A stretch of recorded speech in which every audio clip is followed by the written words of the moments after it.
I stared at the text message on my phone screen, reading it for the third time while sitting in my corner office on the 42nd floor of the Salesforce Tower in San Francisco. Through the floor-to-ceiling windows, I could see the Bay Bridge stretching across the water, cargo ships moving slowly toward the Port of Oakland, and the afternoon fog beginning to roll in from the Pacific.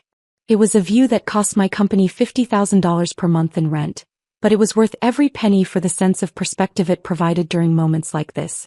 The text had arrived at 2:47 p.m. on a Tuesday, interrupting a board meeting where we'd been discussing the final details of our acquisition of a competing firm for $340 million. I'd excused myself from the conference room full of investment bankers and corporate lawyers to read what I'd assumed would be a routine message from my father. Instead, I'd found this bombshell that revealed just how completely my family misunderstood both our financial situation and my role in maintaining it. Market crashed. You're on your own now. The irony was so profound it was almost funny. For the past 5 years, I had been secretly funding what my father believed was his carefully managed trust fund, watching him take credit for investment decisions I'd been making through intermediaries, listening to him lecture me about financial responsibility while I quietly prevented our family from falling into bankruptcy. I picked up my office phone and dialed the private number for Marcus Chin, my personal banker at Wells Fargo Private Wealth Management.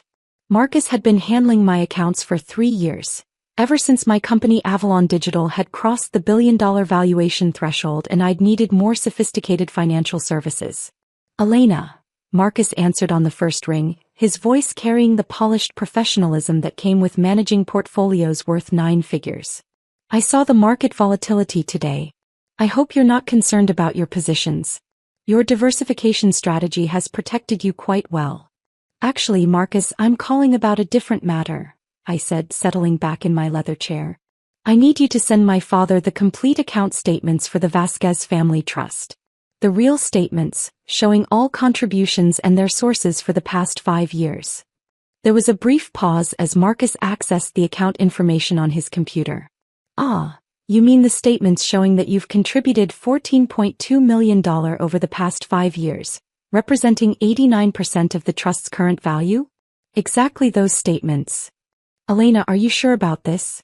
You've been very specific about maintaining confidentiality regarding your contributions. This would reveal your involvement completely. I looked at my father's text message again, particularly the phrase "you're on your own now," and made my decision. I'm absolutely certain. Please send them today, along with a detailed breakdown of how the trust has been funded and managed. Of course, should I include the documentation showing that you've been the beneficial owner of the investment accounts that your father believes he's been managing? Include everything, Marcus. It's time for full transparency. After I hung up, I sat in my office for several minutes, considering the conversation that would inevitably follow. My father, Roberto Vasquez, had no idea that his daughter, the one he considered the family disappointment, was the CEO and founder of Avalon Digital, a cloud computing and data analytics company that had revolutionized how Fortune 500 companies managed their digital infrastructure. The deception hadn't been malicious. It had been protective. 5 years ago, when I'd started Avalon Digital with $50,000 I'd saved from freelance programming jobs, my family had been facing financial ruin. Dad's restaurant business had been failing, Mom's medical bills from her cancer treatment had been astronomical, and my younger brother Diego's college expenses were draining what remained of their savings. Rather than reveal my growing success and deal with their inevitable questions, demands, and attempts to manage my business decisions, I'd created a complex web of shell companies and intermediaries. Through these entities, I'd quietly paid off their debts, funded Diego's education, covered Mom's medical expenses, and most significantly, rebuilt the family trust fund that Dad had been forced to liquidate during their financial crisis. For 5 years, I'd let him believe he was a brilliant investor who'd recovered from near bankruptcy through smart market decisions. I'd watched him give financial advice to relatives at family gatherings, seen him take credit for investment returns that were actually the result of my carefully managed contributions, and listened to him lecture me about responsibility and planning for the future. The irony had become almost unbearable, especially as Avalon Digital had grown from a startup into one of the most valuable private companies in Silicon Valley. We employed over 1,200 people, managed cloud infrastructure for 60% of the Fortune 100, and were preparing for an IPO that would value the company at over $8 billion. Yet to my family, I was still Elena, the computer programmer who worked from home and didn't seem to have any clear career direction. My phone buzzed with a call from Diego. At 26, my brother was finishing his MBA at Wharton, funded entirely by what he believed was family money but was actually my direct financial support channeled through the trust. Elena, Diego's voice was anxious. Did you get Dad's text about the trust fund? I did, I said calmly. What's your take on the situation? I'm freaking out, honestly. That trust fund has been paying for my MBA, and I've got 6 months left before graduation. If it's really gone, I don't know how I'm going to finish school. Dad seemed so confident about his investment strategy, but maybe he was taking too many risks. I closed my eyes, feeling the familiar weight of maintaining this elaborate fiction. Diego, don't worry about your education funding. It's going to be fine. How can you be so calm about this? Elena, this affects you too. I know you've been depending on that trust fund as a safety net. If only he knew. The safety net he was referring to was actually a tiny fraction of my personal wealth. The trust fund that Dad thought was worth $2.3 million was pocket change compared to my stake in Avalon Digital, which was currently valued at $1.8 billion. Things have a way of working out, I said diplomatically. Just focus on your studies. But Elena, you don't understand the bigger picture. Dad's been so proud of rebuilding that trust fund after the restaurant failed. He's been telling everyone about his investment success. If people find out he lost it all again. Diego, I need to ask you something and I want you to think carefully before answering. What do you actually know about how that trust fund was rebuilt? There was a pause. Dad said he made some smart investments in tech stocks and real estate. He's been really secretive about the details, but the quarterly statements showed steady growth. Why do you ask? Just curious about his investment strategy, I said, knowing that within a few hours, Diego would have very different information about those smart investments. After we hung up, I turned back to my computer and pulled up the financial dashboard that tracked all my various holdings and investments. The numbers were staggering even to me. Avalon Digital was worth $8.2 billion based on our most recent private valuation. My personal real estate portfolio included properties in San Francisco, Palo Alto, Manhattan, and London worth a combined $47 million. My investment accounts held another $230 million in diversified assets. Yet my family thought I was struggling financially because I drove a 5-year-old Honda Civic and lived in what they believed was a modest apartment in San Francisco. In reality, the apartment was a 3,000-square-foot penthouse loft that I'd bought for $4.2 million. But I'd never corrected their assumptions about my living situation. The deception had started small and grown increasingly complex over time. When Avalon Digital had landed its first major client, Netflix, for a $12 million cloud infrastructure project, I couldn't share the news because my family would have asked too many questions about how a freelance programmer had suddenly landed such a massive contract. When we'd raised our series of funding of $50 million, I'd wanted to celebrate with my family, but I knew they'd become involved in ways that would complicate both my business and our relationships. So I'd stayed quiet and continued letting them believe I was just getting by. When Avalon Digital had gone from startup to unicorn status with a $1 billion valuation, the secret had become so large that revealing it seemed impossible. How do you tell your family that you've been secretly wealthy for years while watching them worry about money? The solution had been to quietly solve their financial problems without taking credit. When Dad's restaurant had been failing, I'd arranged for several of my corporate clients to hold private events there, paying premium rates that kept the business afloat until he could sell it profitably. When Mom needed expensive cancer treatments, I'd anonymously covered the costs through a charitable foundation I'd established. When Diego needed college funding, I'd rebuilt the family trust through contributions that appeared to come from Dad's investment success. It had worked perfectly until today, when actual market volatility had spooked Dad into believing he'd lost money that had never really been his to lose. My assistant, Jennifer, knocked on my office door and entered with a concerned expression. Elena, your father called the main line looking for you. He seemed quite upset. Should I put him through? Not yet, I said. He should be receiving some important documents from our bank within the next hour. Let's wait until after he's had a chance to review those. Jennifer nodded and left, but I could tell she was curious about the family drama that was apparently unfolding. Very few people at Avalon Digital knew anything about my personal life. I'd maintained strict separation between my professional success and my family relationships, partly for privacy and partly to avoid the complications that would inevitably arise if my employees knew their CEO was dealing with complex family financial dynamics. Around 4:30 p.m., my phone started ringing. The caller ID showed Dad, and I knew the bank documents had arrived. Elena, Dad's voice was confused and shaky. I just received some very strange paperwork from Wells Fargo. Can you explain to me why these account statements show your name as the primary contributor to our family trust? Because I have been the primary contributor for the past 5 years, I said simply. That's impossible. Elena, you're a freelance programmer. You work from home. How could you have contributed millions of dollars to anything? I took a deep breath, knowing that the next few minutes would fundamentally change our family dynamics forever. Dad, I need to tell you something that's going to be difficult to believe. I'm not a freelance programmer. I haven't been for 5 years. What do you mean? I'm the CEO and founder of a company called Avalon Digital. We provide cloud computing and data analytics services to major corporations. The company is currently valued at over $8 billion. The silence on the other end of the line stretched for nearly 30 seconds. $8 billion? Dad's voice was barely a whisper. $8 billion. Elena, this isn't funny. If you're trying to make me feel better about losing the trust fund. Dad, you didn't lose the trust fund. There was no market crash affecting our accounts. You received a standard volatility alert from your investment platform and panicked.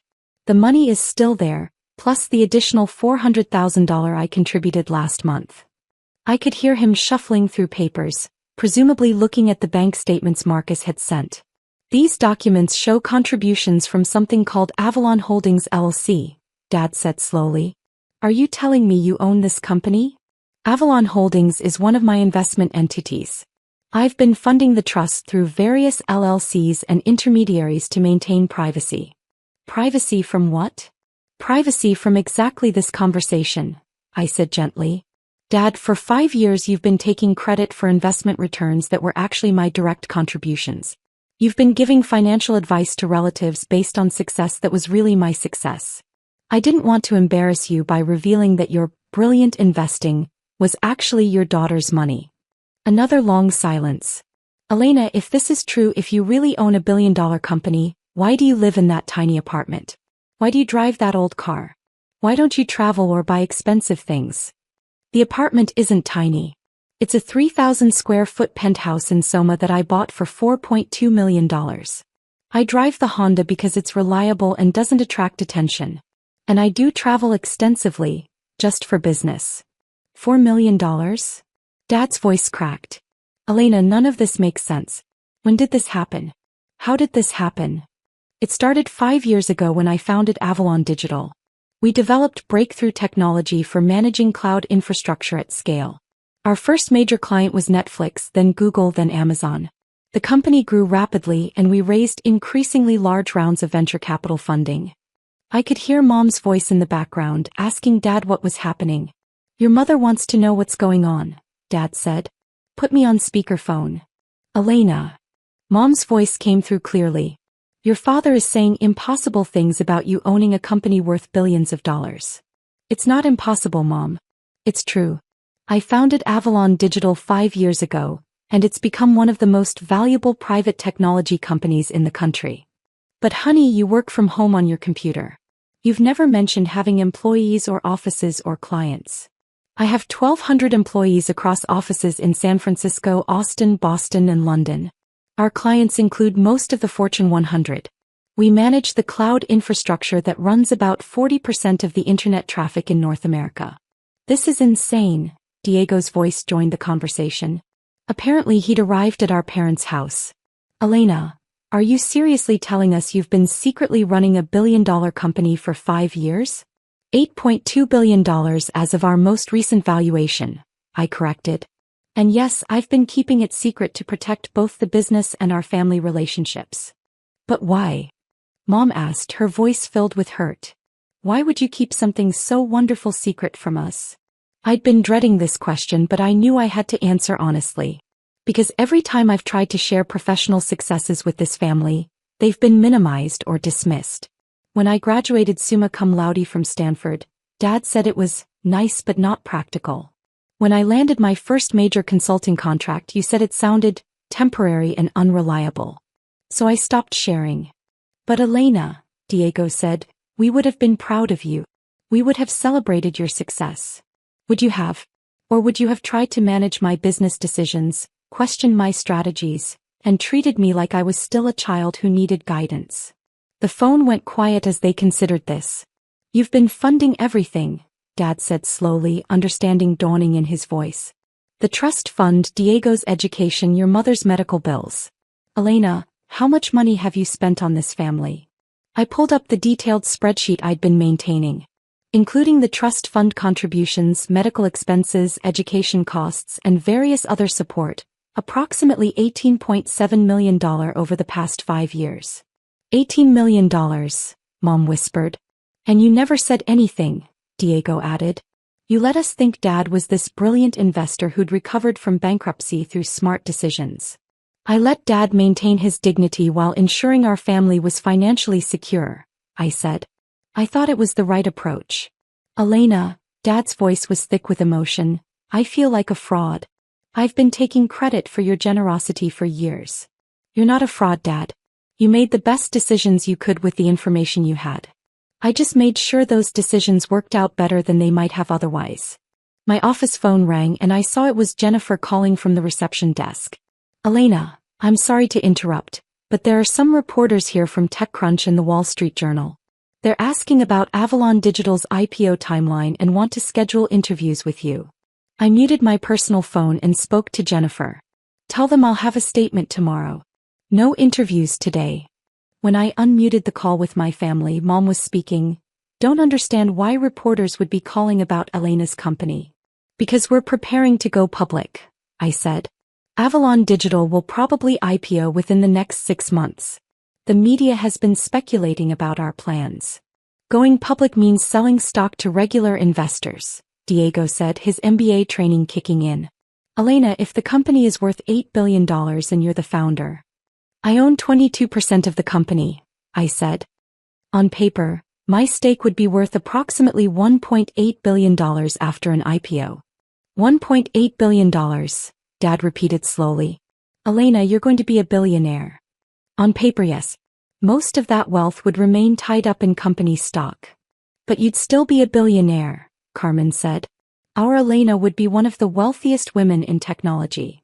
The weight of this revelation was clearly hitting them in waves. I could hear them talking among themselves, trying to process the magnitude of what they'd learned. Elena, Mom said finally, I need to ask you something important. With all this success, all this wealth, all this responsibility, are you happy? Are you fulfilled? It was the same question Sarah's mother had asked in my previous story, and it deserved the same honest consideration. Building Avalon Digital has been the most challenging and rewarding experience of my life, I said.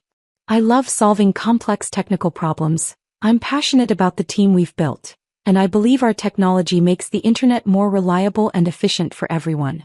But keeping it secret from you has been incredibly lonely. Why reveal it now? Dad asked. You could have continued the deception indefinitely. I smiled, looking at his text message still displayed on my phone. Because you gave me the perfect opening. You're on your own now, said to someone who's been financially supporting the entire family for 5 years. The irony was too perfect to ignore. Dad, Diego said, laughing despite everything, you literally told Elena she was on her own financially about 10 minutes before discovering she's been our family's primary income source. I feel like an idiot, Dad said, but I could hear him starting to laugh too. You're not an idiot. You're a father who was trying to protect his children from financial uncertainty. You just didn't realize that one of those children had already solved the problem. My assistant knocked on my door again. Elena, your 5 p.m. board meeting is ready to begin. Should I reschedule? I looked at the time and realized I'd been on the phone with my family for over an hour. Give me 5 more minutes, then start without me. I'll join shortly. Mom, Dad, Diego, I said, I need to get back to work. But I want you to understand something important. This changes nothing about how I feel about any of you. I'm still your daughter and sister. I still want to spend holidays together and hear about your lives. The only difference is that now you know what I actually do for work." "Elena," Dad said, his voice serious, "what do you need from us going forward? Just be my family. Don't treat me differently because of the money or the company. And please don't feel guilty about accepting help. Taking care of people I love is one of the best parts of being successful." "Can we tell people?" Diego asked. "I mean, when the IPO happens, this is going to be public information anyway. Once we go public, yes. Until then, I'd prefer to keep it within the immediate family. The media attention is going to be intense enough without adding family drama to the story." After we hung up, I sat in my office for a few more minutes, looking out at the San Francisco Bay and processing what had just happened. For 5 years, I'd maintained an elaborate fiction to protect my family's feelings and my own privacy. In the space of one afternoon, that entire structure had collapsed. But instead of feeling exposed or vulnerable, I felt relieved. The burden of secrecy had been heavier than I'd realized. Now I could share my actual work with people who cared about me, celebrate successes without hiding them, and stop pretending to be someone I wasn't. My phone buzzed with a text from Diego. "Elena, I'm still processing everything, but I want you to know I'm incredibly proud of you. What you've built is amazing and what you've done for our family is extraordinary. I love you." Similar messages came from Mom and Dad over the next few minutes, each expressing pride, gratitude, and apologies for not recognizing my achievements sooner. The board meeting ran until 7 p.m., covering final details of our acquisition strategy and IPO timeline. When I finally left the office, I drove home to my penthouse, the one my family now knew cost $4.2 million, and opened a bottle of wine to celebrate the end of 5 years of secrecy. 3 months later, I stood on the trading floor of NASDAQ, surrounded by my senior team and my family, watching Avalon Digital begin its first day as a public company. The stock opened at $47 per share, immediately valuing my stake at over $2.1 billion and making me the youngest Latina billionaire in history. Dad was there, wearing a suit I'd bought him for the occasion, tears of pride streaming down his face. Mom held my hand as we watched the stock price climb throughout the morning. Diego took photos of everything, documenting his sister's transformation from secret CEO to public billionaire. But the moment that mattered most came after the market closed, when we gathered for dinner at a restaurant I'd bought specifically for the celebration. As we raised our glasses for a toast, Dad looked at me with complete understanding and respect. "To Elena," he said, "who taught us that sometimes the people we love most are capable of things we never imagined. And who proved that taking care of family is the most important investment anyone can make." For the first time in 5 years, I could share my success completely with the people who mattered most. That was worth more than any valuation or bank balance. The trust fund was never really gone. It had just been waiting for the right moment to reveal who had been funding it all along.